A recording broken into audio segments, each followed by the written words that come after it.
Welcome to Leading at a Local Level, which is a leadership podcast aimed at helping local leaders to be better equipped to help ordinary people to go on and just share the gospel with the world around them. So I'm joined by my good friend John. How you doing, John? Yeah, I'm good, thanks, Tim. Yeah, and I'm fresh from a trip to the cinema, and I've seen for the first time a Harry Potter film. I haven't watched any of the films before, and this was like a 20th anniversary screening, so I went with my daughter, and we actually put I think I've washed it off now, but we drew a scar on each other's foreheads, a Harry Potter scar. I then proceeded to wear the scar in the afternoon when we went shopping and went around and saw quite a lot of people. My wife was absolutely mortified that I had this scar on my head, but I kept it going. Did you know you had it when you went round, or did you forget? No, I did, but I was just like, I'm just keeping it on, I don't care. Good, well done. Good. You're reaching a new level of nerd there. Thank you, mate. How are you? Let's move on. How are you? Yeah, I'm good, thank you. Yeah, I'm good. I'm all right. Yeah. So one of my children currently has got COVID, so we're all kind of locked in our house. Hopefully none of us will go down with it. So yeah, a year to the day since we all had it last time. So we'll see if we go for round two. The joys of COVID. If you're watching this in 10 years' time, hopefully we're not still talking about COVID. Actually, yeah. It does feel like it's going to just go on forever and ever, doesn't it, to be honest? So Will it ever end? A bit like these podcasts, people are wondering if we'll ever stop making them. That's right. Will they be around in 10 years? Indeed, will this series on people wisdom ever end? Which is where we are. Let me segue nicely into that. We're in a season on people wisdom, and we are up to number 5 now in our series, and we are really looking at, as leaders, how people wisdom, being wise in the way that we handle and deal with people, is really just so important, particularly in bridging that disconnect between leaders who are great leaders, high integrity, high competence, high character, but somehow kind of don't seem to get a lot of traction in their leadership. And so much of that we reckon is down to really those simple little hidden interactions between a leader and the people. And so that's what we've been doing. So let's just go through, John, again, if we can, the model. You expertly talked us through it last time. So if we just slide to the left, as we normally do. I'm already over the left. It's all right. Yeah. So do you want to just talk us through our little model that we've been working through?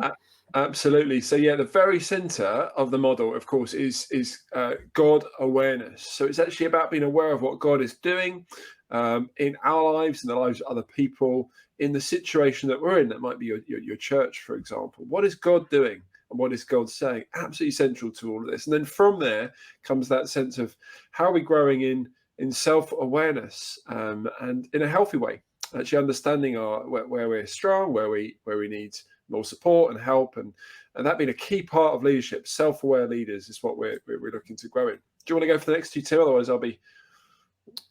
Yeah, so we talked in our last episode, didn't we, about valuing other people? So which isn't just about, it's really about understanding other people, but not just understanding where they're different from us, where their strengths are, where their weaknesses are, but really valuing those and being able to make the most of those. And so today we're going to be talking about managing emotions. And as we're going to see, sometimes this is more of this is both positive and negative. You know, it's not just about kind of learning to contain the excesses, but it's also about learning to open up and using our emotions as a way for people to really connect with us as leaders and to feel that deeper heart connection, which is so important really when it comes to being wise with people. They need that connection. And then we'll talk about this kind of mysterious situational discernment one in the next episode. So John, let's crack on, shall we? And let's look at, managing emotions. Well, obviously, go on. What are you going to say? You're going to say something. I'm so excited about it. Sorry, I cannot contain my emotions. And can I say why? Because you know what? I've probably been reading all the wrong leadership books and going to all the wrong conferences. I don't think I've heard this being taught on. So you may have done, Tim, but I have not heard this being addressed. And that therefore that means that the content that I've come up with and the thoughts I've had may not be brilliant because I haven't been able to steal them from someone else, right? But this is so key, and as you say, like, we want to be positive about this because emotions are God's gift to us. I really believe that emotions are God's gift, but they can also hamstring us. And as you say, part of thinking about people wisdom is handling our emotions, and actually that is what we're talking about. It's about how we regulate our impulses, the things that just sometimes just come out in leadership. And as you say, we can think of like, all right, is it just like angry outbursts? Because if you're thinking of this, you might be thinking, oh yeah, it's when I get angry and I just lose it. Well, I think it includes that, but it's far wider than that. And as you say, it's about how we do so positively as well. And we're not here to say at the end of the podcast, oh, we all have to suppress our emotions and hide them and not tell them. Far from it. This is about managing them. And quite apart from anger, it's things like, let's come to some examples in a minute, but it's things like frustration, might be my weariness, my disappointment, and these things show in different ways, don't they? So they might show in words, it might show in the email that I write when I'm frustrated with somebody. It could be my body language, like you can tell what my emotions are because my body language opens up. But it's that deep in a meeting, or the roll of the eyes, or the disengagement from the conversation and sort of going on my phone. These things all are showing what's going on, and they speak really powerfully. We notice them in people, and they can hamstring our leadership if we're getting it wrong, but they can also enhance our leadership if we're getting it right. So that's kind of a bit of the theory. Tim, have you got any examples of where you've seen this in your leadership? Yeah, so I'm quite an emotional person, as those people that know me will know.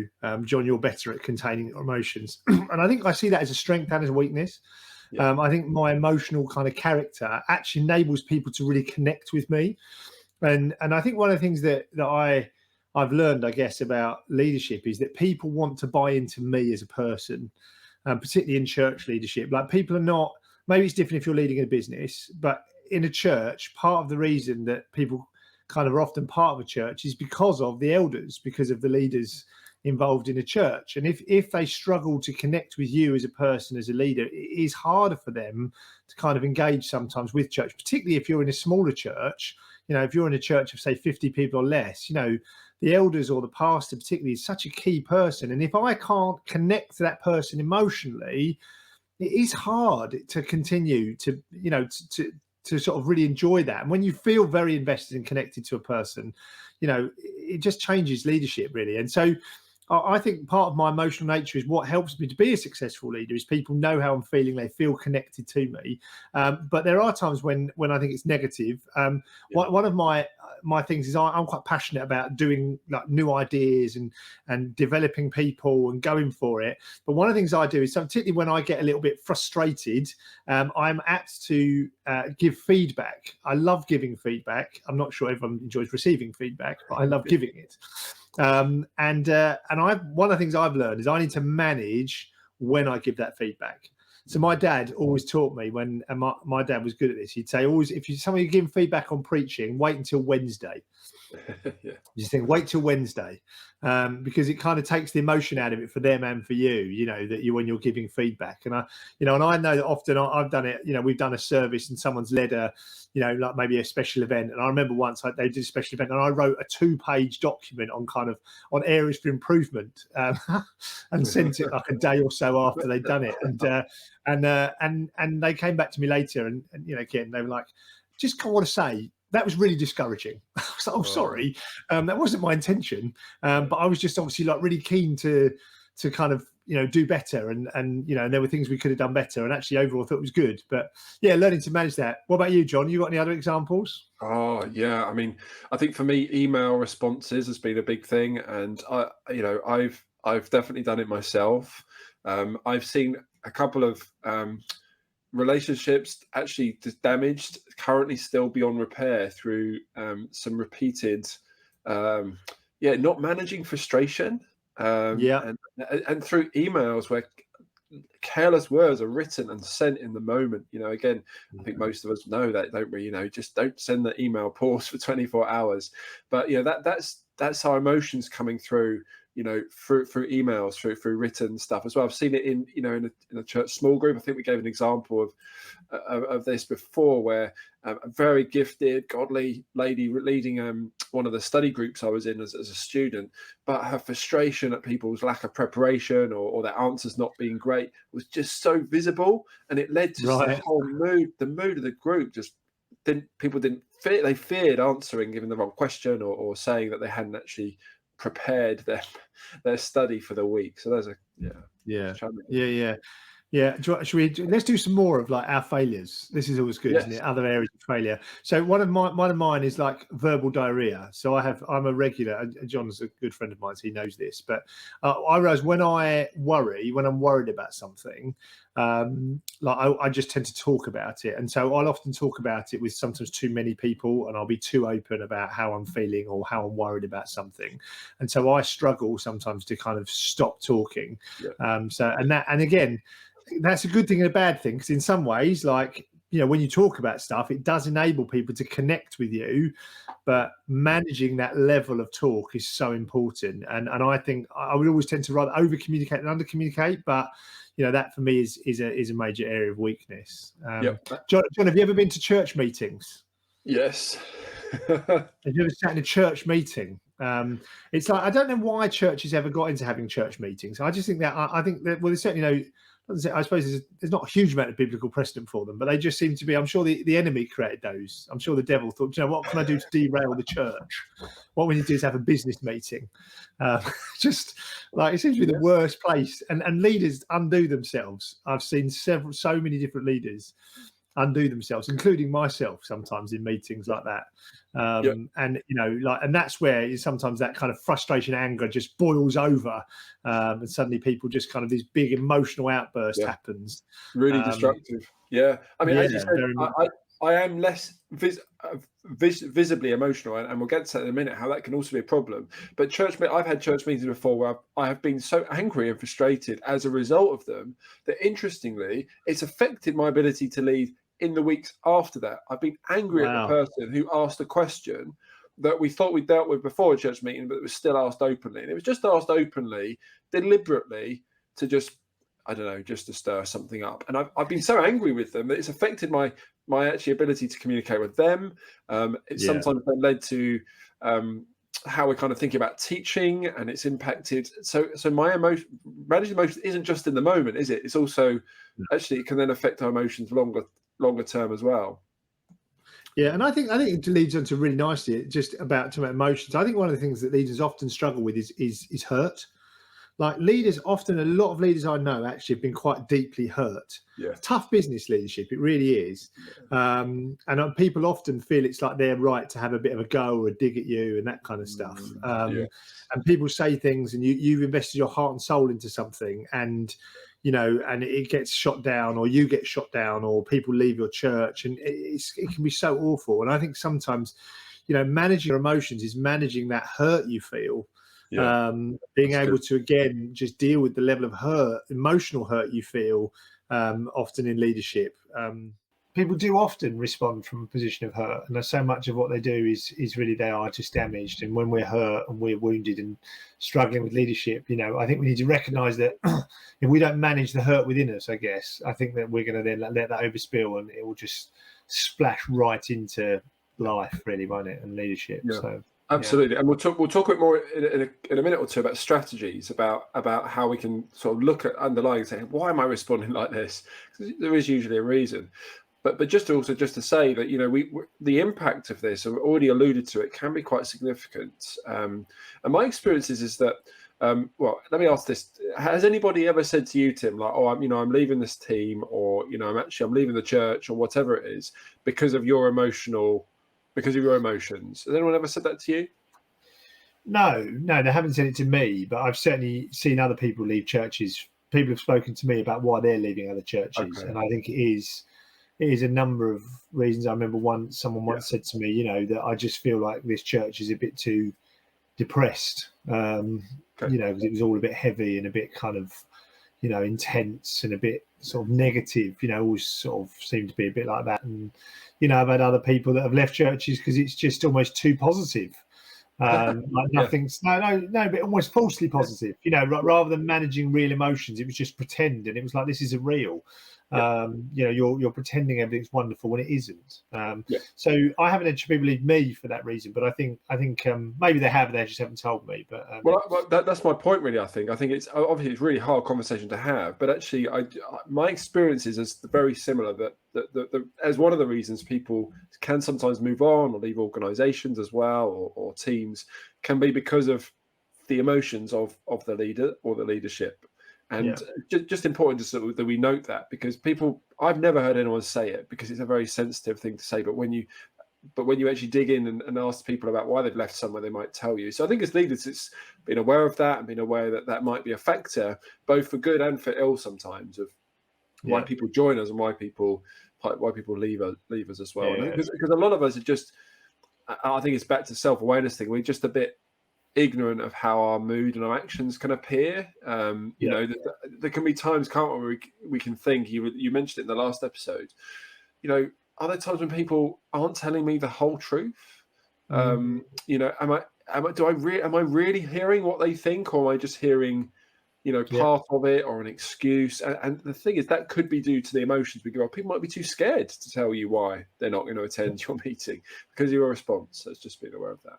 Yeah, absolutely, 100%. Absolutely. And Tim, I wanted to ask you about another extreme, because we've mentioned the kind of one side is maybe, you know, showing too much too soon, in too much volume of emotions. What about the other extreme, when actually we can close off, when leaders can close off and decide not to show their emotions?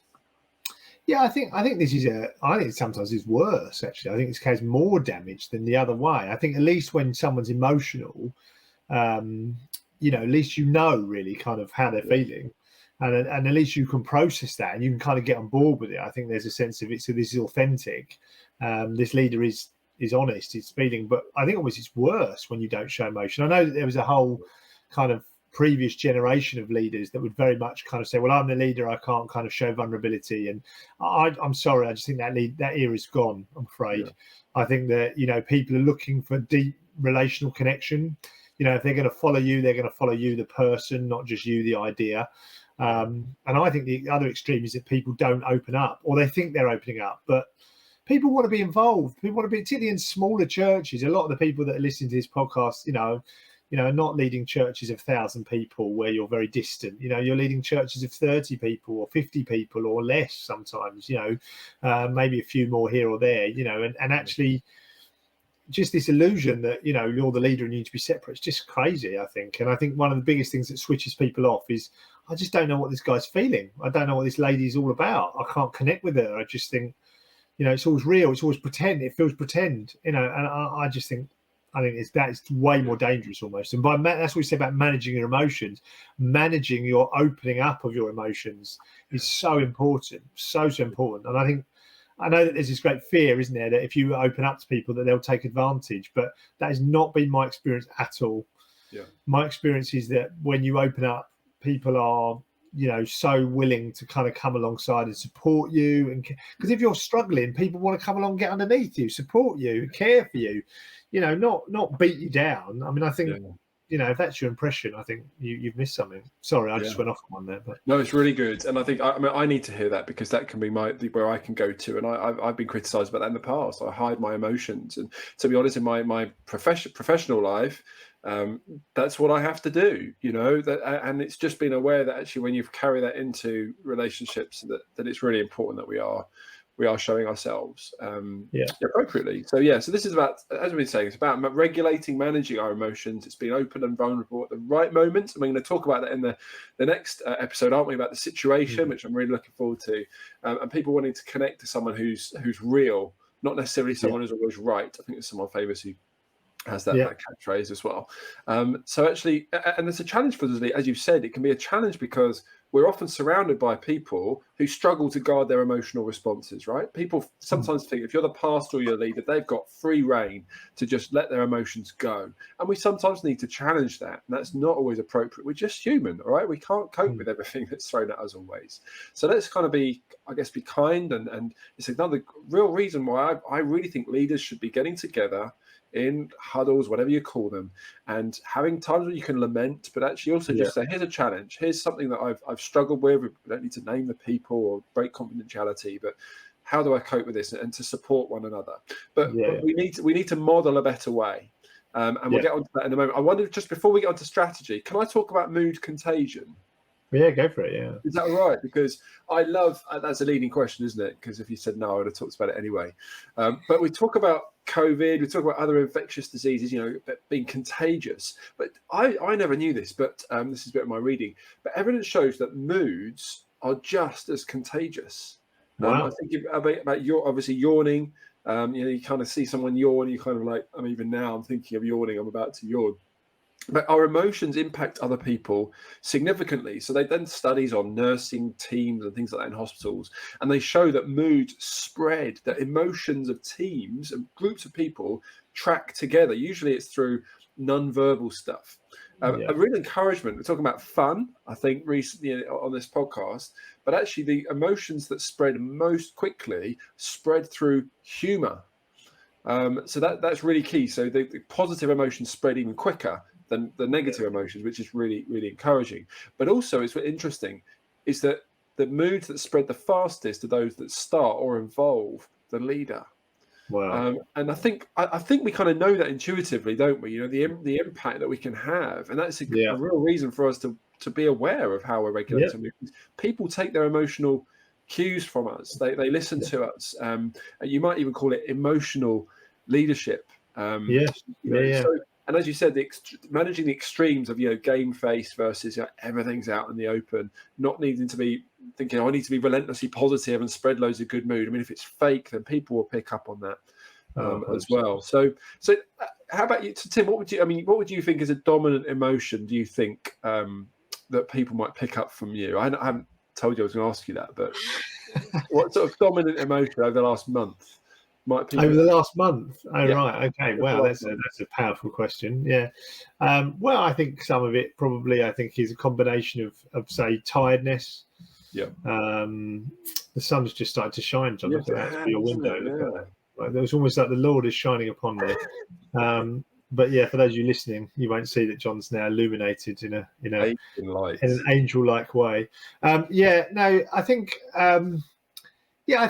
probably kind of tiredness, that sense tiredness is contagious. If you kind of constantly say, how are you doing? Oh, I'm busy, it's tired, it's difficult. Then that will feed into the group. I think the other thing would be sometimes frustration. Come on, we need to do better at this. This isn't, again, then people catch that, right? We need to do better. We need to push harder. Yeah. And I think for me, a constant sense of am I satisfied? It comes back to that whole thing, being God aware that God loves me, aware that God is for me, aware that I'm comfortable and safe and secure in him. And I think that, 100% about mood contagion is such a massive thing. I've seen in so many churches, if the leader's a bit down, it will affect everybody else. And if the leader's positive, it'll affect everybody else. And I always think actually, I've got a lot of friends that go to HTB, which is a big church in London. If you don't know what HTB is, it's led by a guy called Nicky Gumbel, who I've never met, but he seems like a genuinely really nice chap. Really nice, very authentic, very down to earth, very kind of just gentle. And surprise, surprise, everybody that goes to HTB describes HTB, the culture of HTB, much in that way. Now that may not be true. I'm not an insider, but that's the impression that the people that I know that go there get from it. And I think it's probably because it emanates and radiates from him, really. So it's just. Well, maybe we should explore a bit more of that in another podcast sometime about that culture, because I think there's probably quite a lot to talk about there. But why don't we finish by talking about a few strategies? Because again, we can get to that point where we think, help me, I'm struggling with managing my emotions. So the first one we've thought about, Tim, is recognizing your current zone. And you just were mentioning a little bit about that for you. But what might that look like for people? Like what do we mean by zones? They might be in? Well, I think there are sort of several main zones that most people, and particularly leaders, go through, which is obviously like the performance zone, when everything's clicking, you're just feeling pumped, feeling energized, you kind of wake up in the morning, you're out of bed and going at it. And then you've really got kind of what often happens is you then drift into survival zone, I think, where you're just learning to survive.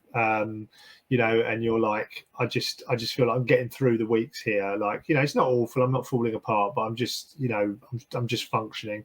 And then there's burnout. If survival carries on too long, it leads to burnout.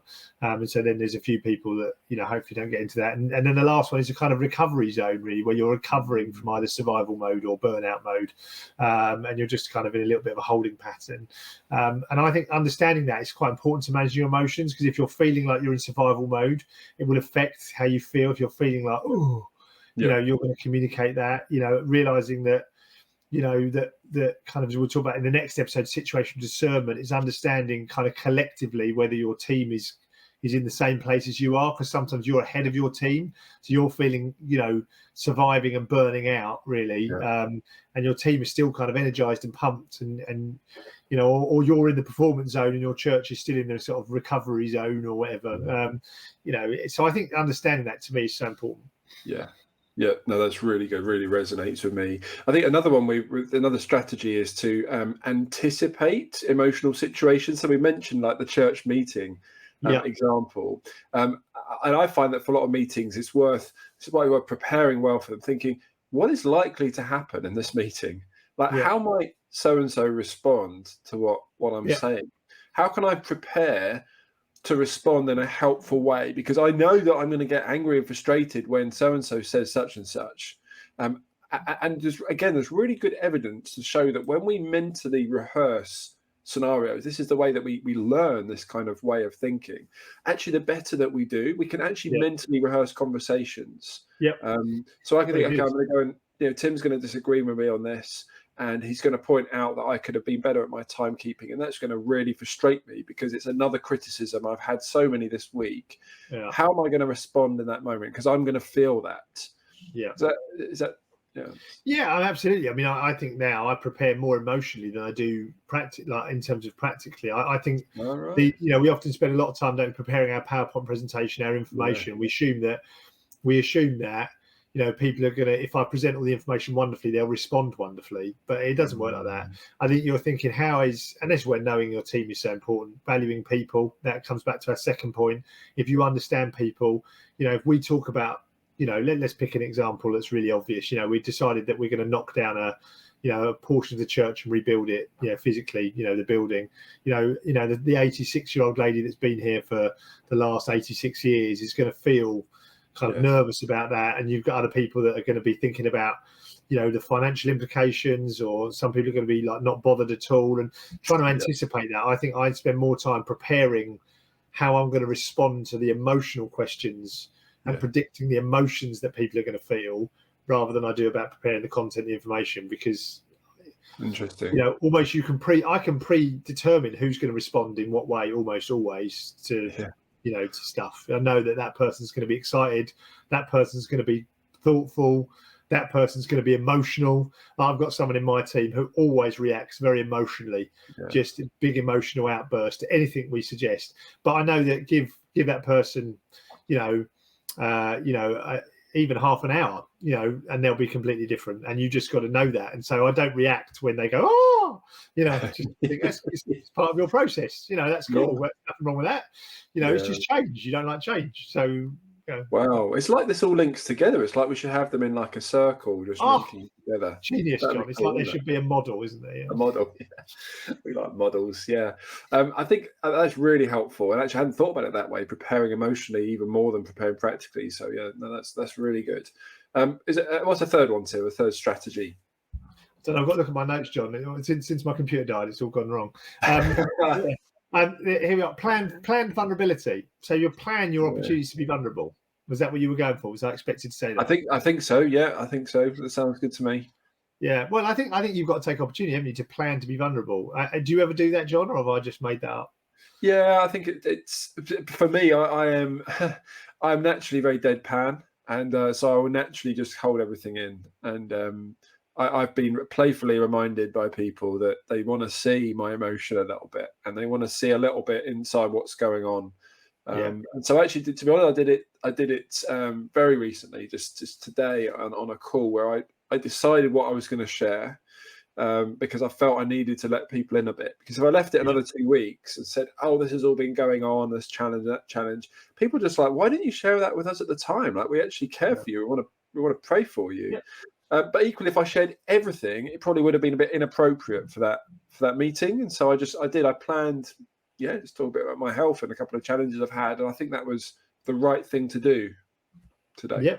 Yeah, absolutely. I do often. I think about it. I'll often think about, when I'm meeting up with people, I kind of will share a little bit about like if I've got a health struggle for not feeling very well, I'll share that. Prayer meetings are a really good way sometimes, being vulnerable in a prayer meeting as a leader. If you're in churches, just saying, "Can you pray for me, please? Because I'm struggling with this and this." It is amazing, by the way, how I've seen leaders do it, and they say, "Do you know what? I'm just really struggling. I think I've just found things hard in the church. People leaving or whatever has really hurt me, and I've just found it difficult." Amazing how people rally around. It's incredible. Naturally, humans, I think, particularly Christians, but generally humans, are very compassionate people. Compassion is in our nature, and so when you see vulnerability, and if the culture is healthy, I suppose that comes down to it. I mean, thinking about it, just literally off the top of my head, if you've got a healthy culture, then if you're open, people will be compassionate and supportive. If you're worried to be vulnerable because you might get beaten up, that just tells you you've got big problems in your culture. Like, seriously, that's a dangerous place to be. Vulnerable place to be. No, that's really great. And then finally, we were thinking of just sitting and talking. Why? I mean, again, you lead on this, Tim. Why is that so important that we just sit and talk with people that know us and love us, I guess? Yeah, well, I'm an external processor, so I talk a lot anyway. But I think I'd say if you're not an external processor, if you think in your head, I would really encourage you to actively take time, to go and ring someone up that is good at talking to you, and this is what you do this a bit with me, and I think it's quite helpful at times. You just sit and ask me questions like, well, why is that happening? Why do you think that's happening? Why? There's people, you can go and speak to people and they'll give you the answers, but that's not always very helpful, because often you don't need, particularly about emotions, you don't need answers. You just need to process your emotions. Basically, there's not necessarily an answer. You just think, I just need to realize I just feel quite hurt about what that person did and I didn't really realize it. So I think, if you don't do this, you should be doing it. When I say almost the point, I would say really almost once every couple of weeks, really, you're sitting down and talking to somebody, about how you're feeling. I think it's so important. If you can do it with your wife, brilliant. But I think sometimes it's good, or your husband, if you're leading as a lady. But I think sometimes it's good to talk to someone that's not your wife or your husband. I think that you need to do both of those things. Your wife and your spouse offers you a particular perspective, but often people outside the situation offer you different perspectives. Very perspective. And for me, that's why, for those of you who know me, I'm training to be a coach. And the reason is because I went to somebody who started asking me questions. And they started asking, and they were good questions, and they listened. And actually, as I talked things through, I realized, for example, the reason that I was getting upset and emotionally responding, although quite internally, was because I'd invested myself so much in the program I was running that an attack on the program became an attack on me. But I didn't know that, but a few questions, and I realized it for myself. And so anyway, I found that external point, that's what coaching is really, just asking good questions, listening, and thinking through ways forward. That's why I'm now training to be a coach, because I found it so valuable just to sit in that space, as you say, every couple of weeks or so, even. Hugely valuable. Massive. And I just think do it. I think this whole managing emotions thing is just critical to the success and failure of your leadership. You can absolutely do yourself huge damage. I think you get it wrong. And if you can be the right amount of vulnerable, I think it does your leadership so much good in terms of people connecting and engaging. It's very powerful, really. So so hopefully people have got something out of this, John.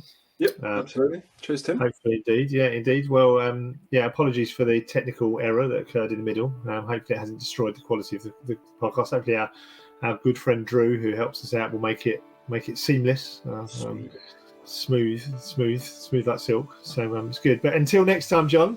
Cheers, Tim. Next week we're talking about situational discernment, which is something that again we've made a lot of this stuff we've made up. So it could be a load of rubbish. But you should tell people that. Well, we should tell people that. You know, we're original. We're original, John. That's right. We're not just. We're being vulnerable. Yeah, really. Moving on from this, how do you measure the emotion of a group? Really, how do you catch the mood of a group, and how do you judge that, and how do you respond to the mood, not just your own mood, but the mood of the group? Really. So that's what we talk about in our next episode. So until next time, we'll see you then. Bye, guys. Yeah. Bye.